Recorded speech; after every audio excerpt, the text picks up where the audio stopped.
Thank you very much. And we are now live on YouTube as well. Good day, everyone. Good morning to Colombia for the team of University of Antioquia. And of course, good afternoon to Prince Sultan University joining us from Riyadh. Good day to all the students. This is the fourth eighth finals match, which is happening in this round. The first finals phase match for the both teams. It's a pleasure to see you all again. Today you will be debating on the topic you've received 7 days in advance, specifically on whether sports leagues should allow players to use medical marijuana as a pain management option. So before we proceed to the legal debate, I would like to pass you the floor for reintroductions to the audience and, of course, introduction to the judges that will be reviewing your match, starting with University of Antioquia debate team. Ms. Ordóñez, the floor is yours. Thank you, and hello everyone. Good morning, good evening. My name is Melissa Ordóñez. I'm a law student from the University of Antioquia, and I wish you the best of lucks. Thank you. For Prince Sultan University, Ms. Sahab, the floor is yours. Thank you so much. Good morning to the other university. My name is Judy Sahab. I'm a third year university student at Prince Sultan University in Riyadh, the capital of Saudi Arabia, and just very excited to be here today. Thank you and welcome. From University of Antioquia, Ms. Vasquez. Good morning, good afternoon, everyone. My name is Valeria Romero. It's a pleasure to be here today and wishing you all of the success. Thank you and welcome. From Prince Sultan University, Ms. Hashim. Hello, my name is Lean Hashem. I am from Prince Sultan University based here in Riyadh, Saudi Arabia, and I'm very excited for today's debate. Thank you and welcome. From University of Antioquia, Ms. Barbosa. Good morning to all of you. I am Michelle Barbosa Gonzalez. I am a law student from the University of Antioquia, and I'm really happy to be here. Thank you and welcome. From Prince Sultan University, Mr. Ashram. Hello, my name is Hashim Ashram from Prince Sultan University in Riyadh, the capital city, and I look forward to this opportunity. All the best to the other team. Thank you and welcome. I would also like to give the call out to the mentors of the two teams. So the Prince Sultan University is mentored by Professor Daban and Mughrabiya. Thank you and a good day as well to you. For the University of Antioquia, it is Professor Arango, who is also with us on the call, and Professor Muñoz Galeano. Professor Arango, is there anything you would like to share, words of encouragement for the teams? Good morning here. I would like to congratulate both teams for having successful performances in the first round of debates, and I am here expecting to hear smart ideas of both teams. So good luck. Thank you, and indeed, good luck to the two teams. In a short while, you will see the allocation of the positions. So if you can just give me a confirmation when you can see the screen.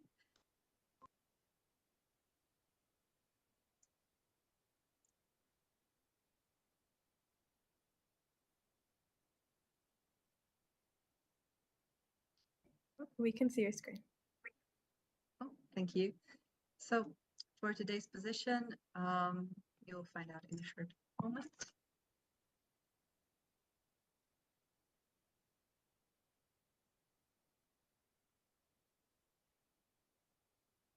All right, for today's debate, it will be University of Antioquia that will argue for favor of the debate statement, thus arguing that sports leagues should allow players to use medical marijuana as a pain management option, whereas the Prince Sultan University will argue against the motion that the sports league should not allow players to use medical marijuana as a pain management option. You now have 5 minutes to finalize your preparation. Feel free to close your cameras.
Thank you, everyone. The time for your final preparation is now over. We'll be starting the debate with the team in favor, University of Antioquia. You will now have 4 minutes for your opening statements. Okay, thank you so much. May I confirm that I am audible and visible? You are. Thank you. We express gratitude to the organizing team of the Corax Foundation for hosting us, and to our colleagues from Prince Sultan University for sharing this experience with all of us. We know that high-performance athletes have talent in a lot of discipline. However, the system must guarantee them physical and mental conditions, but judges and panel in general. Why must an athlete go through long and painful processes to have a speed recovery? When high-performance sports push your body into extreme situations. To answer the previous question, we will base on the given statement, sports leagues should allow players to use medical marijuana as a pain management option, as well on the European Court of Human Rights jurisprudence. My teammate Melissa will refer to the Inter-American Court of Human Rights case of Acosta and others versus Paraguay. Finally, my teammate Valeria also will refer to the Court of Arbitration of Sports case Anushina and Karabosh versus International and Russian Canoe Federation. Let's focus on the following arguments. Firstly, it's necessary to remember that we are not just talking about players, but about human lives. That's why sport leagues must improve quality of life and allow the well-being of athletes through cannabis-based medication, being a solution to less harmful interventions, to chronic pain, and to obtain an effective physical recovery. Otherwise, human rights to health, human dignity, and relief from pain and suffering contained in the Universal Declaration of Human Rights and the International Covenant on Human Rights, Economic, Social, and Cultural Rights will be violated. In 2008, the Court of Arbitration for Sports, with the case United States Anti-Doping Agency versus Barney Reed, established that there wouldn't be conflict between marijuana and the WADA code, as long as the substance isn't present in the athlete's body during competition. In consequences, it can be used during recovery time as a pain management option. Secondly, the right of health must be protected through decent work conditions. For that, it's fundamental to generate scientific research to understand the positive medical effects in sports. For example, in 2006, the Canadian Academy of Sports and Exercise Medicine found that medical cannabis is analgesic and anti-inflammatory for chronic pain, helping prevent traumatic and brain injury in athletes. Thirdly, the respect for athletes' private lives is fundamental in order to the European Court of Human Rights when in 2022, in the case Stor versus Sweden, established that conviction over him entailed an interference with this right contained in the European Convention on Human Rights, and his action of taking cannabis for pain relief had only been to improve his everyday life. Fourthly, sport leagues must act under the international cooperation principle for the realization of the athlete's right to health. This following the customary international law of the states with a fundamental protection of human rights. Fifthly, medical cannabis use could even help to fight organized crime and drug trafficking, alleviating problems related to violence and corruption. For example, this is one of the biggest problems that Colombia has, combat illegal cultivation's black market. So, why not implement cannabis to athletes if it's only for medical purposes? Otherwise, dear judges, we conclude with all these reasons that this decision is being determined by value judgments, which is inhuman, since medications such as hypnotics and analgesics can generate dependency to athletes and are still prescribed. Thank you so much. Thank you for your opening statement. We'll now hear from the Prince Sultan University's team for the against position. We will have 4 minutes. Thank you so much. Greetings to organizers, honorable judges, and respected opponents.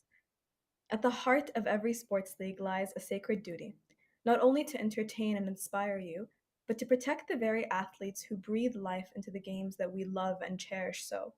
So today, we gather here to discuss if sports league should use medical marijuana as a form of pain management. In light of these organizations' responsibility to uphold the health and integrity of their athletes, It's imperative to reject the notion that medical use of marijuana should be allowed for pain management.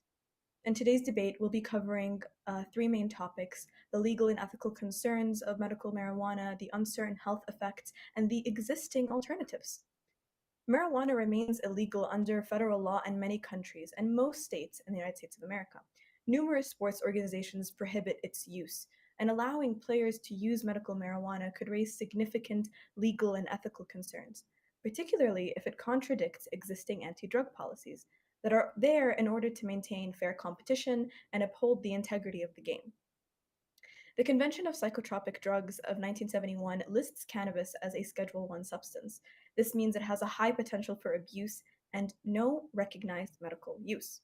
There is genuine concern that athletes could potentially be abusing this legalization under sports organizations and be using marijuana recreationally under the guise of pain management.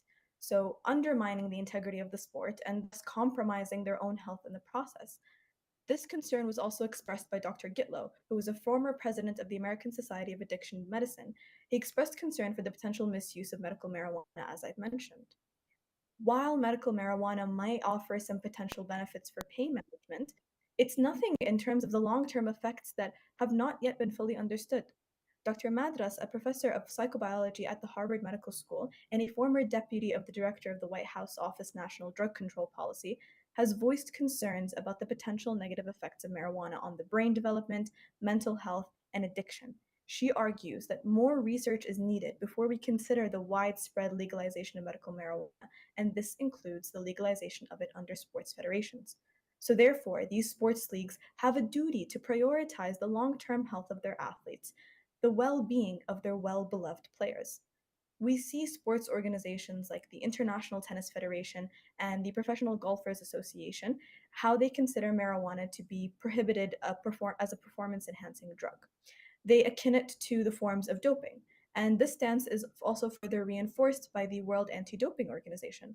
They consider marijuana a substance prohibited in competition, and athletes who test positive for marijuana face sanctions. They can be suspended from their competition. Uh, Marijuana is a psychoactive drug. It could impair performance and also blur the line between the therapeutic use of marijuana and the performance enhancing side of it. When does it count as pain management? And then when does it count as performance enhancing? Finally, it's important to highlight that there are existing alternatives to medical marijuana. CBD is also a drug derived from cannabis. However, and it contains the same benefits like reducing inflammation, alleviating pain, and promoting overall recovery, much in the same way that medical marijuana does. CBD, however, is not a psychoactive drug. It does not have the same intoxicating effects of medical marijuana, and certain sports leagues have actually taken the necessary steps to accommodate the use of CBD products within their organization, permitting its use by athletes for pain management. So there is no real reason to further peddle and advocate for the use of medical marijuana when sound alternatives exist. In essence, the decision whether to allow players to use medical marijuana as pain management or not is a complex one. It requires careful consideration of legal, ethical, and health related factors.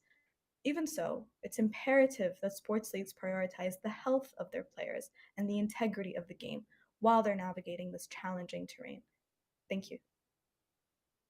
Thank you. We have now heard the opening statements from both sides.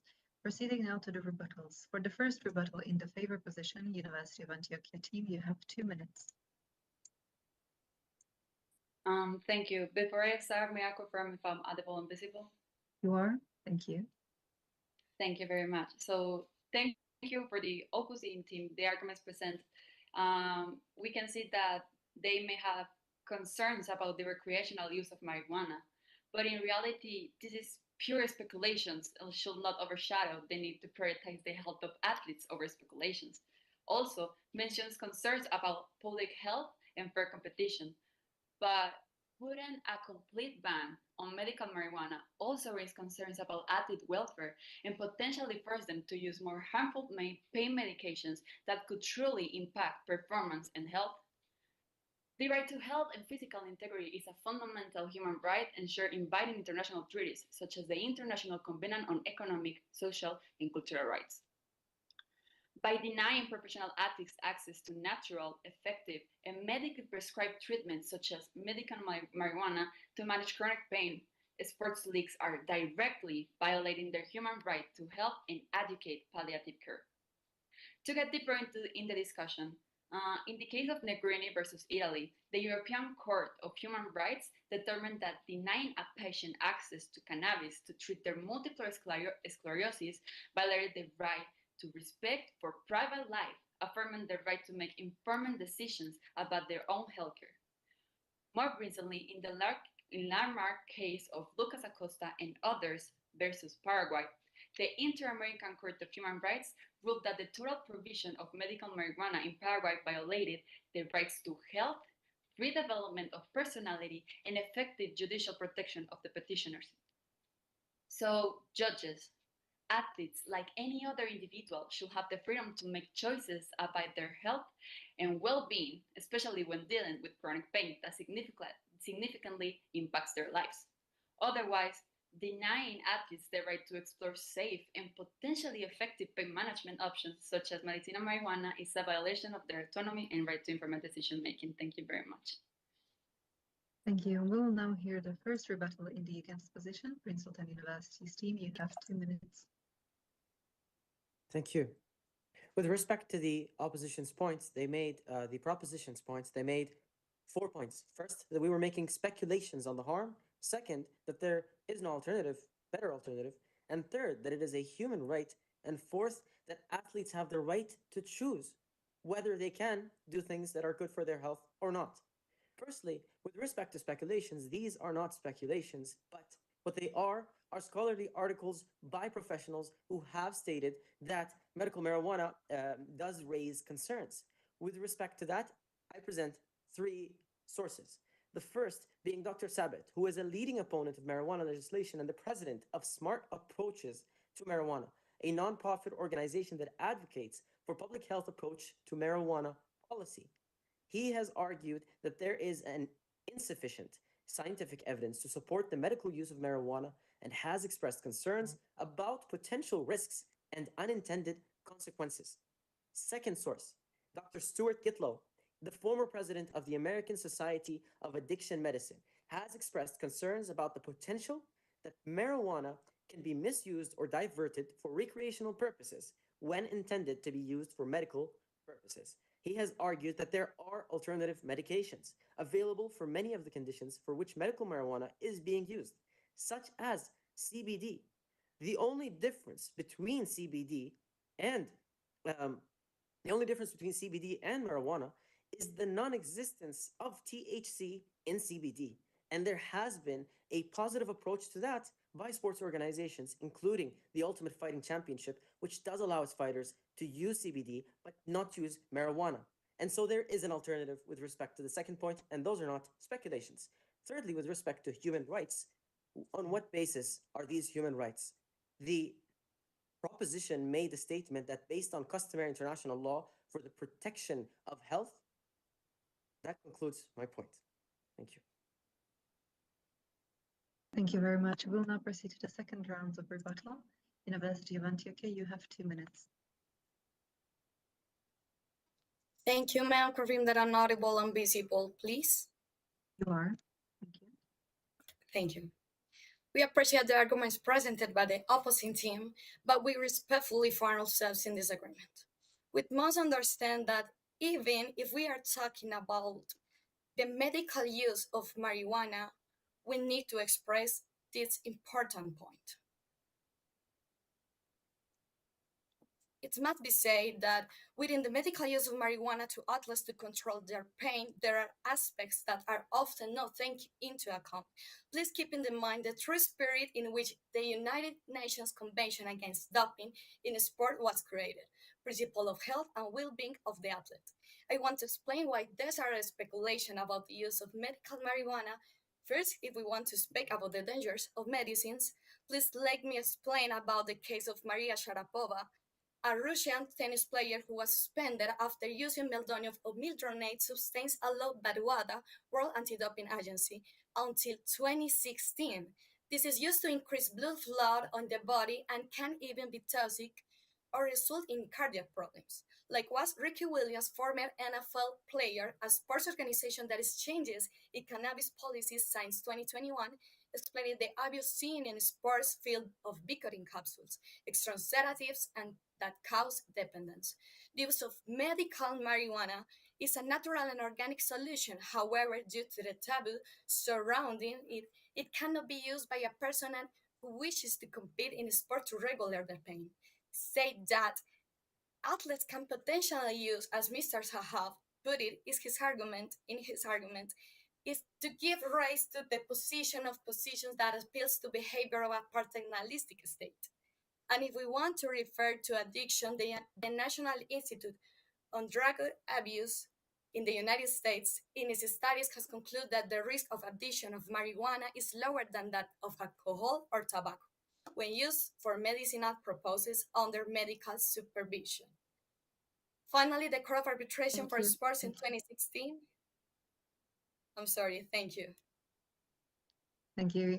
So now for the second rebuttal in the against position, Princeton University's team, you have 2 minutes. With respect to the rebuttals presented by the proposition team, respectfully, they presented 3 rebuttals. The first being about how the medical use of marijuana is good as a preventative measure for pain. And they also mentioned the Maria Sharapova case and the risk of addiction.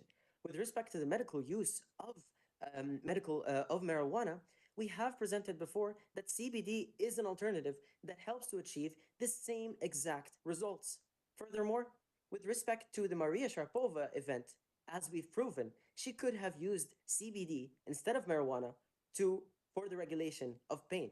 And so we respectfully submit that that point of regulation of pain stands on no basis as the best to making marijuana the best alternative when there is CBD. Furthermore, although there is a smaller risk of addiction with the marijuana compared to alcohol, there is no risk of addiction with respect to CBD compared to marijuana. And also, this leads us to the question of medical necessity. Is it necessary to use marijuana? Well, the principle of medical necessity in common law and in Sharia law presents that there must be no adequate, reasonably available alternative to committing this usage of marijuana for it to be medically necessary. However, there is, and that is respectfully CBD. And going back to the previous point that I failed to mention in the previous rebuttal about customary international law, for the proposition to prove that there is customary international law for the protection of the use of marijuana, 2 criteria need to be satisfied: opinio juris and state practice. Opinio juris being states implementing in their own domestic laws this custom, and state practice being states practicing this custom as well, and not just in their written laws, but in their unwritten laws and practices as well. So there is no customary international law. It is not a human right, and there is an alternative. Thank you. This marks the end of rebuttals. We'll now hear the conclusions of the 2 sides. For the position in favor, University of Antioquia, you have 2 minutes. Thank you very much. Before I start, may I confirm if I'm audible and visible? You are. Thank you. Thank you very much. So the debate has highlighted the inherent complexities of balancing respect for the fundamental human rights of athletes with the need to preserve the integrity and values of sports under current anti-doping regulations. On one hand, it becomes clear that denying these high-performance athletes access to effective and natural medical treatments, such as medicinal cannabis, to alleviate their chronic pain could constitute a blatant violation of basic human rights, such as life, health, human dignity, relief from suffering, among others, ensured in binding legal instruments. Numerous cases, including those heard by the European Court of Human Rights and the Inter-American Court of Human Rights, have affirmed the rights of individuals to access such treatments for medical purposes, including therapies based on cannabis, setting aside perceptions with limited underlying foundations, which are somehow speculative. Moreover, the concerns raised about the risk of allowing psychoactive substances without adequate regulations are valid. However, these concerns should not overshadow the urgent need to address athletes' pain management needs in a responsible and compassionate manner. Otherwise, athletes could be irresponsibly exposed to unacceptable dangers to their physical and mental well-being. Therefore, we can conclude that while there are solid legal grounds to carefully explore the responsible and supervised use of medical marijuana in sports, any policy in this regard must be designed with utmost care through binding mechanisms that safeguard the health, safety, and fundamental ethical principles of professional sports. Thus, sports organizations should permit the use of marijuana for medical purposes in cases where it offers a safe and effective means of managing chronic pain. Thank you very much. Thank you. Thank you for your conclusion. For the position against the motion, Prince Sultan University team, you now have 2 minutes. Am I audible before the time starts? You are. Thank you. In conclusion, the question of whether sports leagues should permit the use of medical marijuana for pain management demands a nuanced approach that balances various factors. While acknowledging the potential benefits of medical marijuana, it is clear that its legalization within the sports organization raises significant legal, ethical, and health-related concerns. First, that the legal and ethical ramifications cannot be overlooked. Medical marijuana remains classified as a Schedule 1 substance in many countries, and its uses contradicts existing anti-drug policies within sports leagues that aim at maintaining fair competition and upholding the integrity of the game. The risk of potential misuse and abuse, as highlighted by experts such as Dr. Gitlau, underscores in every way possible the need for cautious and continuing endorsing its medical usage with athletes.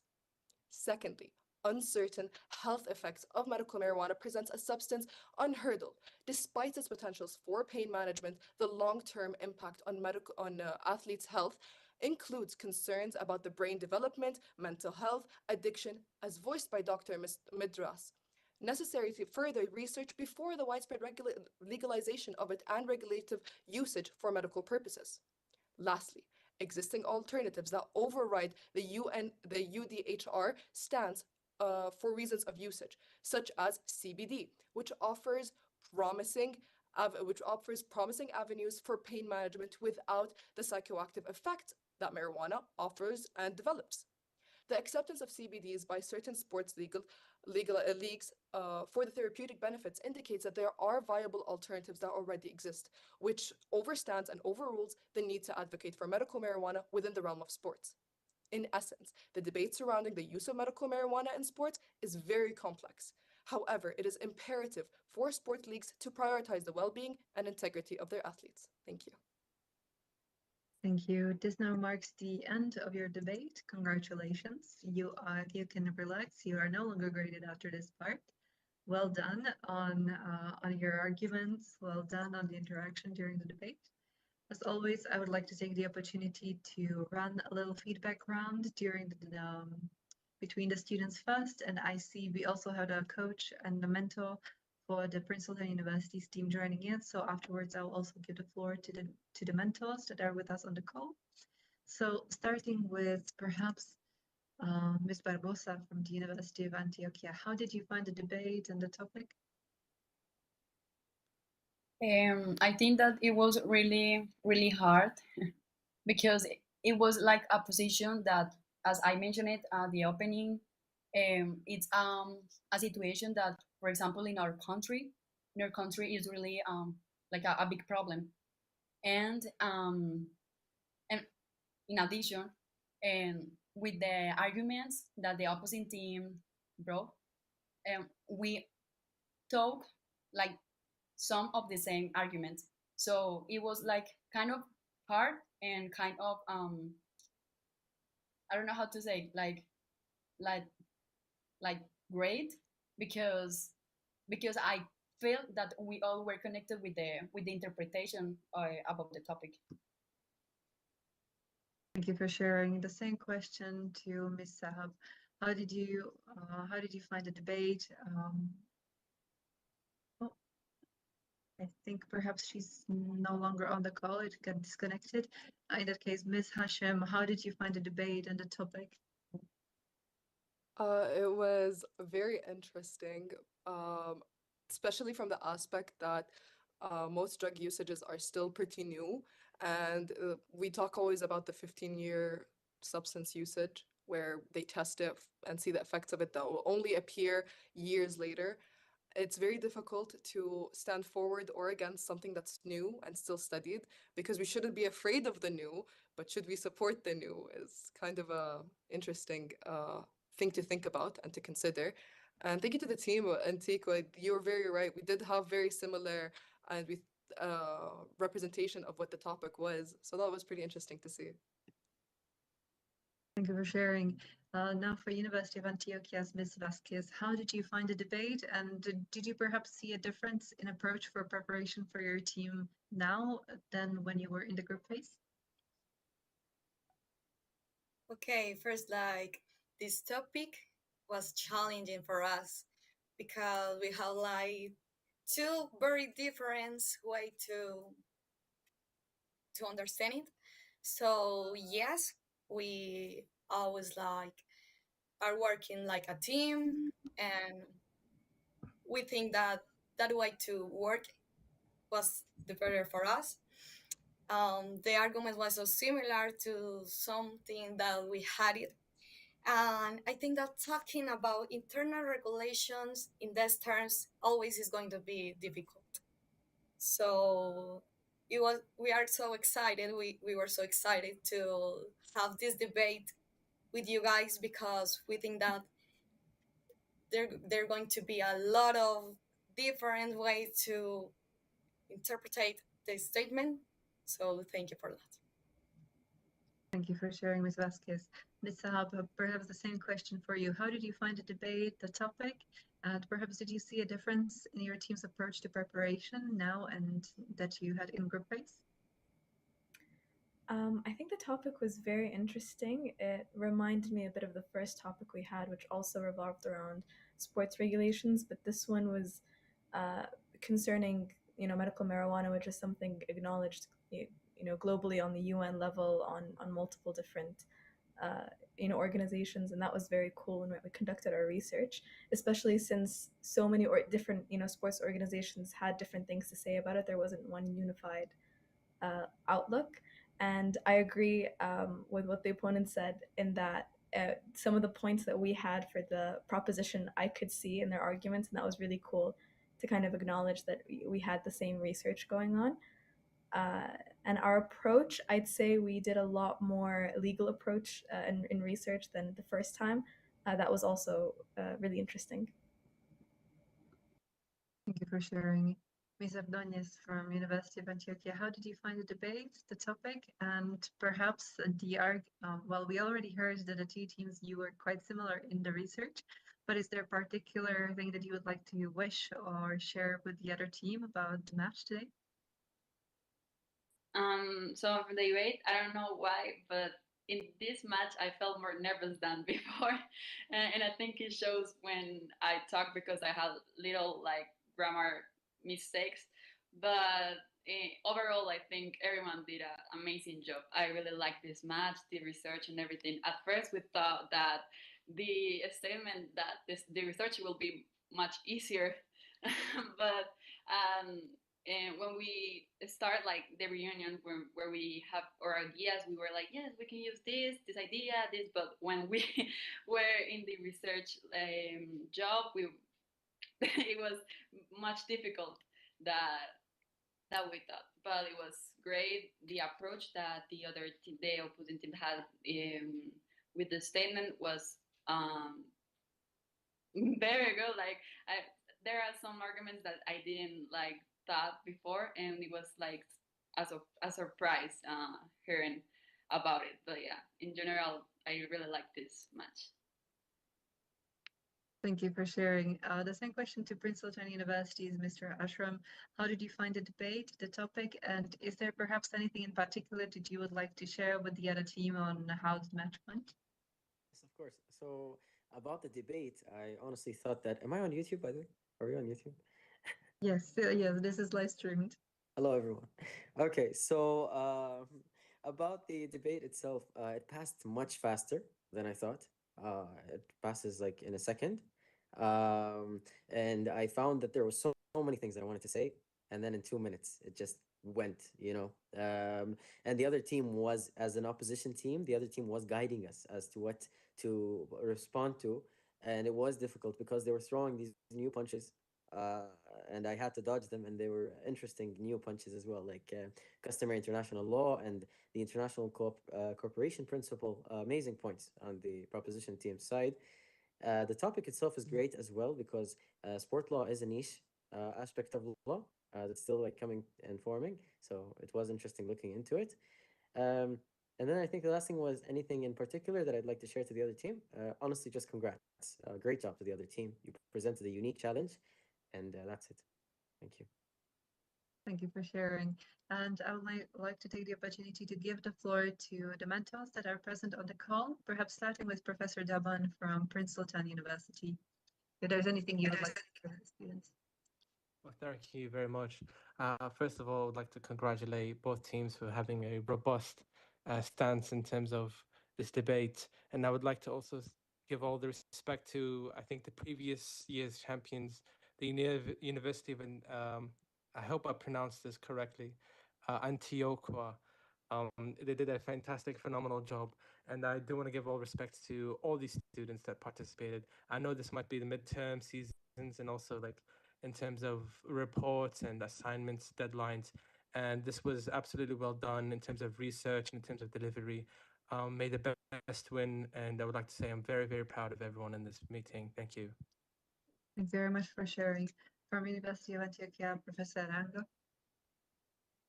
Well, I think it's evident that we have entered a new phase of the competition. This has been a very solid and well-structured debate, without a doubt. The level has been very high, so congratulations, well done.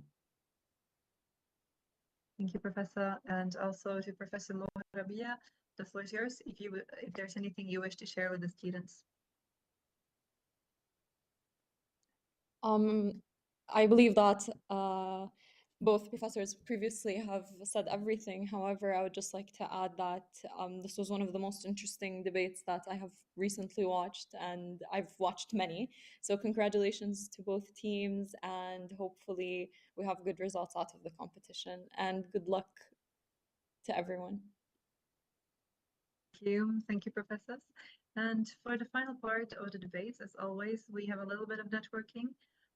Given that it is the final phase of the competition, perhaps a little bit of different approach to this, and that would be, I would like to ask you to present the student associations that you have, that you are members of perhaps, or that you see active within your university. Perhaps with some of the activities that might be unique to your studies or to your location that you would like to introduce to the other team. So perhaps starting with the university, Prince Sultan University, what would you like to share? Which student association maybe you would like to introduce? I think Professor. Go ahead. Oh, thank you. I think I'd like to introduce our debate club, which I'm the vice president of, and my team members are also a part of. They're officers in our wonderful, wonderful club, and it's how we came to know this competition. It's how we came to practice and improve ourselves. And really, the club is just all about finding competitions like this, training, different students, really giving them the confidence to learn how to public speak, even beyond just debates in their everyday life. And every day, I grow more proud of the organization.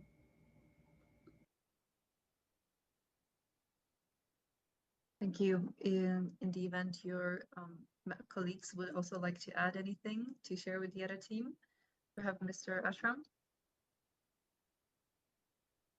With respect to associations, right? Clubs? Okay. So we have our university, it's not a club, but the Writing Center support us and our university, TLC, and of course the Deanship of Humanities at Prince Sultan University. That's what we would present as well. Thank you. Thank you for sharing. For perhaps also Ms. Hashim, if there's anything you would like to add? Yeah, of course. In regards to the debate club, which is technically a student association, we've seen so much growth from the ability to public speak to the ability to capture an opinion and an audience through that. And it is one of my favorite things. We host sessions at night where we write fake scenarios and fake countries, and we try to do case laws with them. It's so much fun to see the creativities blossom and reports happening. And if the other team was ever in town, let us know. We'll host an entire event in your honor. We'd love to have that debate, and I think you'd enjoy it. You were sharing, and I assume there will be a possibility for collaboration between the universities and the students. And on that note, University of Antioquia's team, what student associations do you have for your studies? What type of activities would you be doing that you would maybe like to introduce to the other team? So we don't have like a club or something like that in our university, or at least in our faculty, but we have like groups, like research groups on every area of interested in law. So we have like a group of research in family, a group of research in processal law and stuff like that. Also, if you guys want to come to our university, we treat the foreign students and everyone with a warm welcome. So just give us a call and we will greet you. So yeah. Great. So indeed, a possibility to interact and maybe hold some inter-university activities for in your future that might be incoming. Maybe your colleagues, if there's anything you would like to add. Ms. Barbosa or Ms. Vasquez? I would like to add, yes, you are always welcome in Colombia, and in our university is like a lot of biodiversity. So you can find a lot of monkeys, different, and there is like very exotic animals in the university. There's a lot of nature too. So university for us has been like a great journey, and also we have like a lot of investigations teams and things like that. So Medellin is, I was like, is like very innovative city, and like the technology of Colombia is in Medellin, and our university is there, so you're welcome.